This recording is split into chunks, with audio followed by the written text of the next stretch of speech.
Hi guys, I'm Jack. This is Cycle 2 presentation and today is February 7th. So, we're going to learn chapter 9, 11, 12, those three chapters in here. This semester, the contents were very harder than before, last semester. But let's do this. Chapter 9, Device Management Protocols. Chapter 11, Quality of Service, QoS, and Chapter 12 will be covering with miscellaneous IP services. Okay, Chapter 9, Device Management Protocols. We will cover network access and IP address. So, before we start, what is the log message and log? The meaning of log is keeping track of computer use, emergency recovery, and used in application improvement. For me, I always use when I forget about the website I entered or tracking a password that I forgot. And log message is the text string with contextual information. This is an iOS processing for log messages to current users. Logging to the console or other event happens, iOS send the messages to the console and terminal sessions too. Also, iOS can discard the message. iOS isn't here.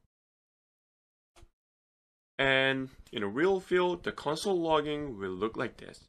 Basically, accessing to console port, they send a message to the console port so admin can check the log message through the console window. This is an example of console logging, and this message can be seen any admin who is accessing. Also, no logging console, this one, as we can see now work, it can disappear the console command too. So, iOS can store copies of the log messages in RAM by logging buffer global config command, which means any user can check the old log messages by showing logging exec command. So, this is a logging buffered command, and the thing is, there are limited storage in buffer, so if there's no extra space for saving, they will delete from the old log first. Easy. Now, we're looking at iOS storing log messages for later view. We have buffered and syslog server. So, what is syslog? It is System Logging Protocol. Syslog is the way network devices can use a standard message format to communicate with a logging server, designed to easy monitoring network devices. So, the most important thing is we should know how to read the log message.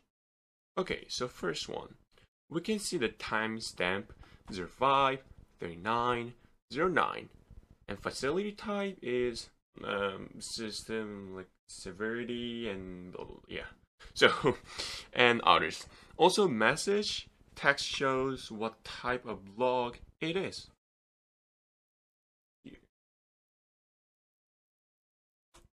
Okay, so let's see. This is the command no service timestamps which was on the front line. When we exit the config mode with end command, so when we put end command, like it goes back. So the device shows the another log message. Well, it is different format, but the idea of no service timestamps are very clear. They're not time of the day or whatever it is in front here. 000011. What is this? They just covered that. There's only sequence number down below. Next, log message severity levels. This is levels of how important of each messages are. So in this PC, the color also shows when the number is decreased if it's a max important level. So what I mean is, so if the number is 0, which is the lowest, it means that's like the highest one. And if there is a 7, as we can see in the white color, is the peaceful one. It's just debug status. So blue color is the best to remain in here because it's the normal. So yes, we have 8 severity levels, and the 2 on the top, it means a serious and immediate issue. And next yellow lines, it is critical error, still bad, and warning. It is just telling there's some events might impact the device. But blue and white, as I said, it is just normal status. Okay, next. Chapter 11. QoS, Quality of Service. Why do we need quality of service in networking? The QoS, it refers to the tools that network devices can manage various characteristics. Something like, what if something happens to the packet? Their tools manage the bandwidth made available to that types of packet. And QoS tools define actions of device can happen to a message between the time when it enters until it exits device. Okay, let's go in an easy way. Data applications. When we're getting into the web page, we use URL to request the web page. And it sends a single packet going to the web server. However, it can result in a various packets coming back. So we have 4 in here. Coming back to the web client like this. So, as we know, when packets require a certain amount of bandwidth capacity, each packet from the server to client might take some amount of one-way delay or jitter. So these 500 packets, if for some reason, if it is lost, the server TCP will retransmit to send it. However, some pages might be lost for sure, which means it might not show up fast. It will take a time to show up, but if the data is got lost in there, it will take some time to pop up on the screen. Okay, now classification and marking. Marking is a type of QoS tool which classifies packets based on their header contents. Classification means the process of matching the fields in a message to make a choice to take some QoS action. Okay, so let's check the picture. Routers use queuing tools to place some packets in one output queue. Other packets in another when outgoing interface is busy. So when outgoing interface becomes available to send another message, the scheduler algorithm can pick the next message from this queue. So in this picture, it shows that the first router makes decision first, and it goes to the classification logic to check which one to where after. The router holds the packets in output queue, waiting which one goes to which output queue. In the end, the scheduling logic will send the packet over another two. So marking. So marking, it means the QoS tool changes one or more header fields, setting a value in the header. The device can process the packet later in its life, can use much simpler classification logic. And this is a picture of classification and marking for the enterprise.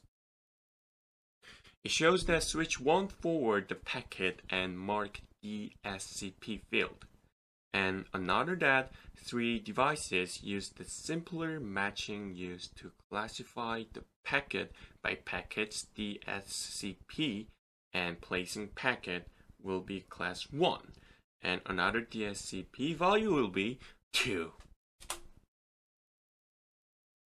Okay, now we will check how to mark the Ethernet 802.1 queue header. So we know that IEEE 802.1p standard. So IEEE 8.2.802.1p QoS process defined within the IEEE 802.1 queue standard. So the technique was a 3-bit field within an Ethernet frame header to assign priority levels to packets moving within network segment. Okay, so in Ethernet frame we see 802.1 here, but we should know that it is now included in all frames and only exists when 802.1 trunking is used on a link. This is really important. So we can say that QoS tools can make use of COS field only for QoS features that using trunking, like picture below. So if the PC sends the packet or data DSCP, it will exit for the entire line. However, COS will be existing over the two trunks and will be used mainly in there. Okay, last chapter 12, miscellaneous IP services. So let's start with the term FHRP. FHRP, it is First Hop Redundancy Protocol. Alright, so, it is the category for protocols that can be used so that the host take advantage of redundant routers in a subnet. So, why we need redundancy in networks? Networks need redundant links to improve the availability of networks. We cannot be sure that network transition will be successful every time for sure. Sometimes it might be failed, a router power supply might be failed too, or whatever disaster can be happened. Maybe your cat can spill the water on the desk, or whatever it is. The disaster can be happened. It is everywhere. So in this picture, we will see it have some redundancy, where WAN doesn't and WAN has it. So which means if there are many traffic between sites, many single points of failure will exist.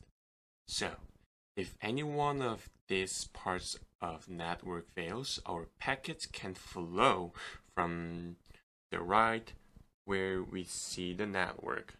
I mean the right side. So that is a reason why engineers should look at design of the network and find the single point of failure first.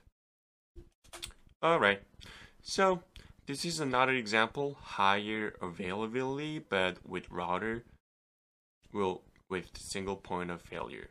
So majority networks follow like this, one router at each remote site and two WAN links from main site.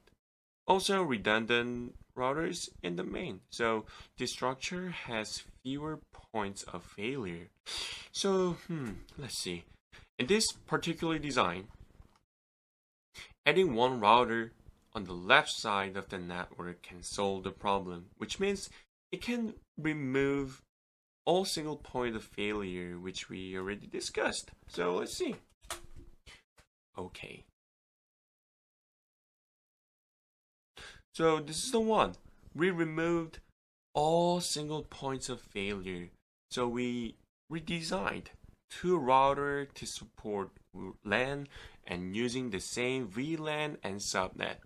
This network needs to use an FHRP when redundant routers exist. We can simply solve the problem of redundancy or other problem with simple changes like adding or removing. Okay, next, SNMP, Simple Network Management Protocol. SNMP, they use standardized protocols to collect information from the device and monitor, or it controls it. In addition to active devices such as computers, routers, and hubs can also be monitored by using SNMP. Because protocols are separated from the structure of management information, SNMP can conveniently monitor a wide variety of subsystems on the network. So this is just a simple picture of SNMP. We see all the built-in MIB and router in here. And look at this guy. I want to check the MIB variable to find out gigabyte line. So they just send the SNMP to the MIB, and after that, they're just getting the responses. Simple. And we have trap notification process. SNMP traps and inform messages have some purpose, but different mechanisms.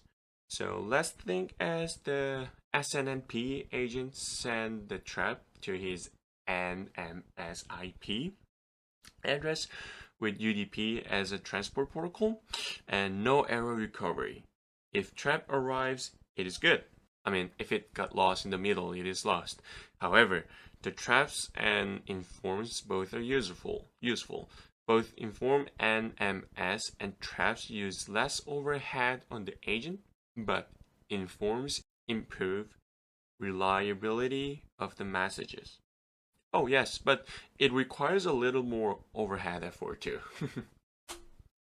So this is my citation. I used 2 different websites to get some sources about SNMP and log, and of course everything is based on the book. Thank you so much. I will see you next week.